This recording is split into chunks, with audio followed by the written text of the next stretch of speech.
تتقطع وسيوفنا من نبضهم تتقطع جاهد بنفسك عند ربك تعذر.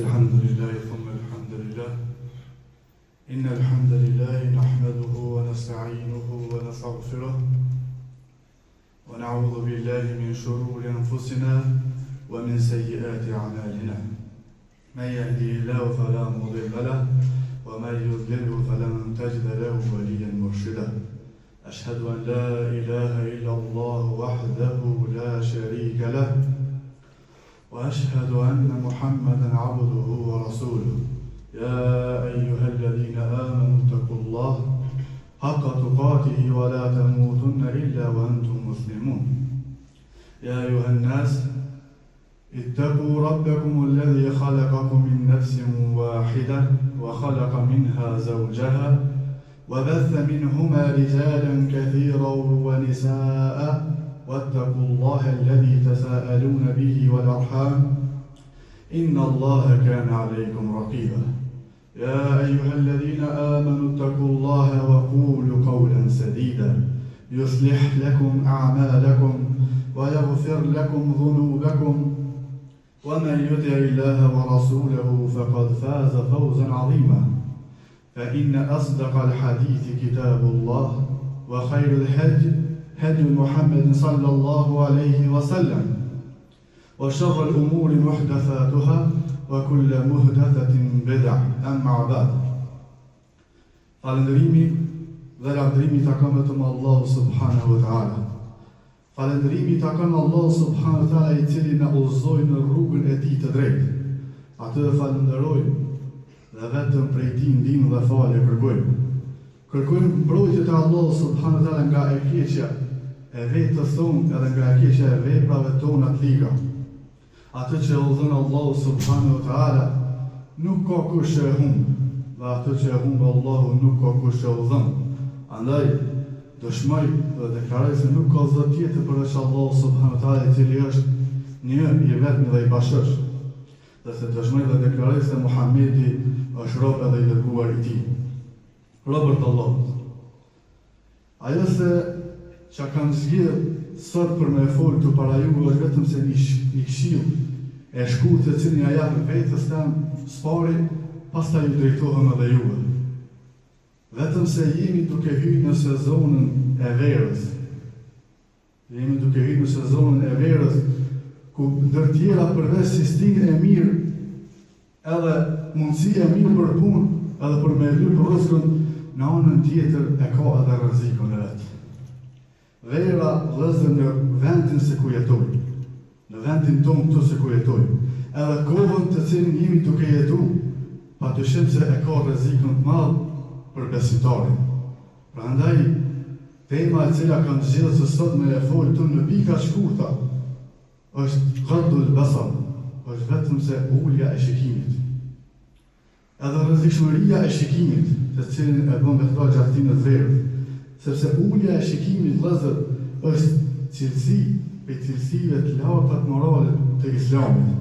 Edhe është cilësi e cila e pastron zemrën e besimtarit, e ruan nderin e tina dhe e forcon lidhjen e besimtarit me Allahun subhanahu wa taala. Ulja e shikimit e pastron zemrën tënde dhe e forcon edhe e shton devotshmërinë tënde kërshi Allahu subhanahu wa taala. Ulja e shikimit nuk është vetëm çështje morale, por se është një urdhër që Allahu subhanahu wa taala na jep neve në Kur'an, edhe është urdhër që na ka këshilluar vetë neve pejgamberi sallallahu alaihi wasallam. Tha Allahu në Kur'an: "Kulli al-mu'minina yaghdu min absarihim wa yahfazu furujahum, dhalika azka lahum inna Allaha khabirun bima yasna'un." Edhe thuaj besimtarëve që le ta ulin shikimin e tyre. Thuaj besimtarëve është në fjalë, është në mënyrën urdhërore ku Allah subhanahu wa taala jep në Kur'an.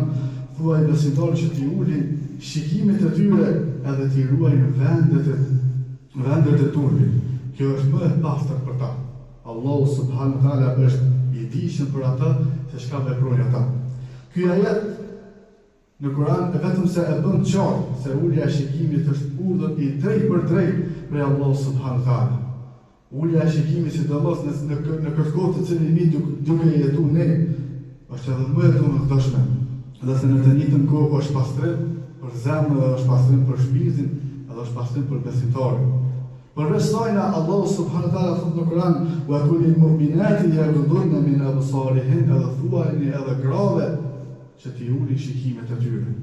Ajeti edhe urdhri Allahu subhanahu wa taala është urdhëres për dy gjinit, që çdo kush për muslimanëve, çdo kush për besimtarëve, burr apo grua, i madh apo i vogël, duhet të ketë kujdes se nga e çon shikimin e tij. Duhet të ketë kujdes se çfarë për të shpirtit tina, se çfarë po shikon. Përveç kësajna, jo vetëm se kur ti për shpirtin tonë, por se edhe brenda shpirtit tonë. Momenti që ti e hap televizorin tënd, momenti që ti e hap telefonin tënd, duhet me pas frikë Allahun subhanahu wa taala. Duhet mja kujtu vetës tonë se a çdo sen për cilën ti ki me shiku atë, vetëm se e kijemi me lejë që shkruan çdo vepër tonë, edhe vetëm se për çdo veprim të cilin ti e bën ki me dhënë llogari para Allahut subhanahu wa taala. Në hadithin e Burejdës, Allahu qoftë i kënaqur me tina, vetëm se pejgamberi sallallahu alaihi wasallam ka thënë: "Ya Ali, la tutbi nadratan nadra, fa inna laka al-ula wa laysat laka al-akhirah." O Ali, kujdes edhe mos e paso shikimin tënd me një shikim tjetër, sepse e jotja mundet me qenë shikimi i parë, përse e jotja nuk është shikimi tjetër. Momenti që ti del në rrugë, edhe e sheh një diçka haram, atëherë e jotja është momenti që e sheh me i largu sytë të tu. Me i largu sytë të tu me ullë shikimin tënd duke e pas parasysh ajetin që e përmend në mënar. Sepse e jotja është momenti që del në rrugë dhe e sheh me sy me shikimin e parë, përse ju kur vazhdon ti edhe vazhdon shikimin e njëjtë aty. Apo kur vazhdon edhe e përcjell me sytë e tu deri në momentin ku mund nuk e sheh. Sepse kjo është për shkaqeve që vetëm se e ngurtson zemrën tonë. Prandaj ky hadith shëron se shikimi i parë i cili ndodh pa dashje besimtarit, për të nuk do të merresh llogari. Por se për atë që do merresh llogari te Allahu subhanahu wa taala, është kur ti vazhdon me përcjell atë shikim. Edhe vazhdon me unar me sytë e tu duke e përcjell këtë shikim në haram. E vetëm se kjo është për shkaq që e dobëson edhe imanin e besimtarit. Prandaj në hadithin e Abu Hurairës thotë: "Inna Allaha kataba 'ala ibni Adam nasibuhu min az-zina." Vetëm se Allahu subhanahu wa taala ka saktuar për birin e Ademit një pjesë e trupit tina për zinë. Fal-'aynani zinahuma an-nadar. Edhe prandaj zinaja e dy syve është shikimi të cilin ti e bën. Zinaja e syve për çdo pjesë trupit të cilin e ka biri i Ademit, që ja ka fal Allahu subhanahu wa taala, me çdo pjesë tina ti mundesh me e bëu zinë. E prandaj e përmend në hadith pejgamberi sallallahu alaihi wasallam se zinaja këtyre dy syve është shikimi të cilin ti e bën në haram. Shikimi të cilin ti e bën në haram është zinaja e syve për cilën ki më mollë llogaritë Allahu subhanahu wa taala. Prandaj shikimi e pshur me epsh të cilin e bën është për rrugë e cila e çon besimtarin drejt zinajës, sepse shikimi nuk është gjë, por është një mëkat i përkufizuar. Shikimi të cilin e ka përmend dietar në transmetime ndryshme, vetëm se është derë e cila e çel rrugën tonë për me shkuetin e zinë. Në këtë pjesë më vetëm se ne e morëm vesh se çfarë na ka treguar Allahu subhanahu në Kur'an, edhe çfarë na ka këshilluar pejgamberi sallallahu në hadith. Porse në transmetimet e dietarëve të selefit, shohim se Ibn Qayyim thotë se shikimi është shigjet. Shikimi të cilin e bën në rrugë është shigjet helmuese prej shigjetave të iblisit. Shikimi të cilin ti e bën në haram është shigjet helmuese që bie në zemrën tonë e cila është shigjet prej shigjetave të iblisit. E kush e lë atë për hir të Allahut subhanahu wa taala, kush largohet prej kësaj vepre për hir të Allahut subhanahu wa taala, edhe duke pas frikë Allahut subhanahu wa taala, ai do të japë mbështetjen e adhurimit në zemrën. Nuk ka gjë më të mirë se sa besimtari me vazhdu edhe me shiju ëmbëlsinë e imanit tina në zemrën e tina. Por qysh ti me arrit me shiju ëmbëlsinë e imanit të në zemrën tonë, atëherë kur ti vazhdon edhe diçka për i vepra, kur ti për mundësia me e bo, e lën atë vepër edhe nuk e vepron vetëm për shkak madhërisë Allahut subhanahu wa taala. Edhe nuk e bën atë vepër vetëm për shkak frikës që e ke ndaj Allahut subhanahu wa taala. Sepse përmes e ulja shikimit është mbrojtje ndaj sprovës së epshit, dhe si shpërblim Allahu subhanahu wa taala aty, nëse largosh persona vetëm se ta jep kënaqësinë e imanit të cilën ti e ke në zemër. Imam Shafiu Allahu mëshiroft thotë se E kam bërë se shikimi i tepër e dobëson mendjen edhe ja prish kujtesën e njeriu. Këtë thënie Imam Shafiu, vetëm se e kemi në transmetime të ndryshme, këtë na tregon edhe vetë mjekësia sot. Edhe vetë mjekësia sot vazhdon edhe thotë se nëse vazhdon njëri me shikuar diçka e cila është e ndaluar dhe i bën dëm trurit vetëm sa ati i humb kujtesa. Edhe për tyre kanë kur shkaqe të ndryshme se kur vazhdon robi, kur vazhdon njëri me shikuar diçka e cila është haram, ai vazhdon edhe hin me imagjinatën e tina, edhe vazhdon me imagjinu sene të pahishme, edhe vazhdon me hyrë në mendime thella e mendime të cilat vetëm se vazhdojnë edhe prishin kujtesën e tina. Edhe shohim se shumë për atyre të cilët janë të sprovuar me shikimin në haram, qoftë në rrugë apo qoftë në telefon apo qoftë në vende të ndryshme, vetëm se janë për atyre që e kanë kujtesën më të dobët. Edhe vetëm se janë për atyre që e kanë gjuhën e tyre më të shtukur. Janë për atyre që vetëm se nuk e din më se as çfarë flasin. Vetëm se janë për atyre që shumicën e fjalëve të cilat i flasin vetëm se nuk i kanë vërteta. Edhe kjo vjen vetëm si shkak i shikimit atlet të cilin e ka bërë. Prandaj pasojat e shikimit nuk janë vetëm nga ana fetare të cilën na mundemi përmendë në transmetime ndryshme. Por se pasojat e shikimit në haram pas kanë ndodhur psikologjike. Edhe pas kanë ndodhur që kanë bëjë me trurin e robit. Prandaj pse është i rrezikshëm shikimi i njeriu të cilin e bën? Pse është kaq e rëndësishme që ta tash me folë dhe me vazhdu dhe me dhon këshilla vetës edhe këtyre për shikimin të cilin e bën njeriu, sepse është e drejtë, është dera drejt mëkateve të mëdha.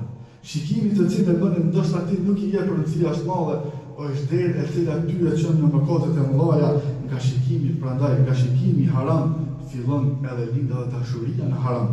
Nga shikimi haram vazhdon edhe lind edhe efshi të cilin e çon robin në haram. Nga shikimi haram pastaj lind takimi, pastaj lind edhe deri te mëkati trupor të cilin mundet me bëu robi Allahu në rrugën e saj. Tjetër është se shikimi në haram vetëm se e ngurthon zemrën e tina. Syri është dritarja e zemrës. Syri është dritarja e zemrës. Nëse vazhdon ti me sytë të me bëu mëkat, nëse vazhdon që sytë tu me i kullor në mëkatin e gjinoje, në atë që është ndaluar vetëm se kimi ngurthuar dhe kimi mbyll dritarën e zemrës tonë. Edhe mandej ka lënë zemra e besitorit në zemër të ngurtë, sepse e dobëson ndjenjen e frikës ndaj Allahut subhanahu wa taala. Shikimi në haram vazhdon me dobësu ndjenjen e frikës ndaj Allahut subhanahu wa taala, edhe e zbeh imanin e besitorit në zemrën e tij, edhe e largon devotshmërinë karshi Allahut subhanahu wa taala. Shembull më të mirë për këtë vetëm se e kemi shembull e sahabëve. Allahu qoftë i kënaqur prej tyre. Abdullah ibn Mas'ud Allahu qoftë i kënaqur prej tij në ajetin kur thotë wala taqrabu zina, kur thotë Allahu në Kur'an, edhe mos ju afroni zinajës. Mos ju afroni zinajës, thotë Allahu ibn Mas'ud se prej mënyra më të rrezikshme të afrimit të zinajës vetëm se është shikimi i fshehtë. Prej mënyrave më të rrezikshme që me ju afrua robi zinajës edhe me hyrje në rrugën e zinajës është te dera e parë për cilën ky e hap, është shikimi të cilin e bën në haram, është shikim të cilin e pason me efshin e tij në Allahun e bekësor. Prandaj ajo se çka duhet me pas besimtari është si me ul të shikim, si me u koni kujdesin nga ky shikim, duke kujtuar Allahu subhanahu wa taala sa herë që të provon të syri. Sa herë që del rrugët të çofta në shtëpi tonë të mënyra të ndryshme që ti po të mundësia me shikuar diçka me haram, me vazhdu tjela me kujtu Allah subhanahu wa taala. Me kërku falje të Allah subhanahu wa taala edhe në momentin e parë me i ul sytë e tu.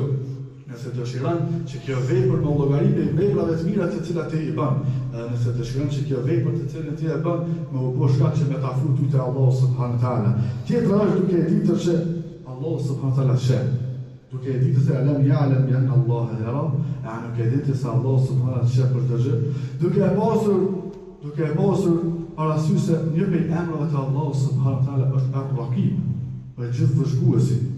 Duke e pasur parasysh se për çdo vepër, për çdo fjalë të cilën e thu, për çdo dëgjim të cilin e bën, çdo fjalë, çdo shikim të cilin ti e bën, vetëm se e ki Allahun subhanahu wa taala i thësh vëzhguesi çdo gjë. Edhe kjo duhet me qenë prej gjërave kryesore që ndalon besimtarin prej mëkateve të mëdha. Edhe pastaj ajo se çka e ruan më shumë të shikimin është të largohesh nga ambientet që sprovojnë apo ekranet e papastërta, ekranet që janë të mbushur me moralitet, edhe duke u rritur prej sprovës të madhe e cila është tek ne sot, e sprovë më të madhe se telefoni apo televizori vetëm se nuk ka. Ne e dimë se është shumë i domosdoshëm për me komunikuar me njerëzit, por se telefonin dhe televizorin dush me I pasu në kontrol ti, e jo a kam me të pasu në kontrol ty. Do të thotë telefonin që e kije ti në gjepin tonë, dorën tonë dhe dush me e pas ti vetë në kontrol, edhe ti me komandu ato. E jo me arvin deri në atë pikë sa si telefonin me të komandu ty edhe me të kontroluaj ty. Sepse momenti që ti hin aty edhe vazhdon me shiku gjëra të ndryshme, vetëm se për çdo gjë të cilën ti e çon të puj, vetëm se ki me u marr në llogaritë Allah subhanahu wa taala. Alhamdulillahi rabbil alamin. Alhamdulillahi wahda wassalatu wassalamu ala man la nabiyya ba'da. Falëndërim dhe lavdërimi takon vetëm Allah subhanahu wa taala, atë falënderojmë dhe vetëm prej tij ndihmë dhe falje kërkojmë. Në hadithin sahih ku e përmend pejgamberi sallallahu alaihi wasallam se thalathatun la yanzuru Allahu ilayhim yawm al-qiyamah, pe tre grupeve që Allah subhanahu wa taala nuk ka më shikuar ata në ditën e gjykimit, vetëm se një prej tyre e përmend edhe atë person I cili vazhdon me bën zina. E përmend atë person I cili vazhdon me bën zina dhe këtu është rrezikshmëria që vazhdon robi me bën zina qoftë me sytë e tina apo qoftë me ndonjë organ për organet e tina trupit. Dhe sa shpërbimi për ata që vazhdojnë edhe me pas kujdes nga kjo është mentara ka shejnë lillahi abaduhu Allahu khairan min. Kush e lëni diçka për hir të Allahut subhanahu wa taala. Kush kujna I për një mundësi për me vepru diçka, edhe vetëm se e lën ato për hir të Allahut subhanahu wa taala, vetëm se Allahu ka më zavendësu këto edhe me diçka edhe më të mirë se kjo. Andaj këshilla jam për gjatë të hutbe është, duke I këshilluar vetëm temë dhe gjithë juve. Spari duke I këshilluar të gjithë ata të ri, pastaj edhe prindrit e tyre se ruajeni syve tuaj. Sidomos në këtë sezon të verë, në këtë stim të verës, ruani sytë e ju. Ruani sytë e ju, ruani veshët e ju për mos të dëgju haram. Ruani sytë e ju për mos I shiku haram, edhe ruani gjuhën e ju për mos me folë diçka haram, sepse çdo kush që vua nga efshi, vetëm se e ka filluar ato me shikimin e parë. Çdo kush që sot vua prej efshi që ka efsh të madh, vetëm se ata ka pe shikimit shumë në haram. Prandaj këshilla për prindër është se me eduku fëmijët e tyre në librin e Allahut subhanahu wa taala. Me eduku fëmijët e tyre të ta kenë frikë Allahut subhanahu wa taala. Me eduku fëmijët e ju që me ju friku Allahut edhe me pas tokë prej Allahut subhanahu wa taala. Pastaj me eduku ato në sunetin e pejgamberit sallallahu alaihi wasallam. Me ja treguar atyre gjërat halal, me ja treguar atyre rrugën e ndaluar, sepse çdo sen për çdo gjë, çdo njeri kena më marrë përgjegjësi qoftë edhe për familjen edhe për familjen tonë. Andaj Allahu na dhon sinqeritet në zemra, pastërti në shikim dhe moral në sjellje. Allahu I pasur sytë tonë nga harami dhe zemrat tona nga hipokrizia. Allahumma ghfir absarana waghfir qulubana wasrif 'anna al-fawahisha ma dhahara minha wa ma batan. O Allah na jo shikimet tona, I pasur zemrat tona dhe na largon nga amoraliteti I dukshëm dhe I fshat. أقول ما تسمعون وأنا خلفه وأستغفر الله لي ولكم فاستغفروه إنه هو الغفور الرحيم وأقيموا الصلاة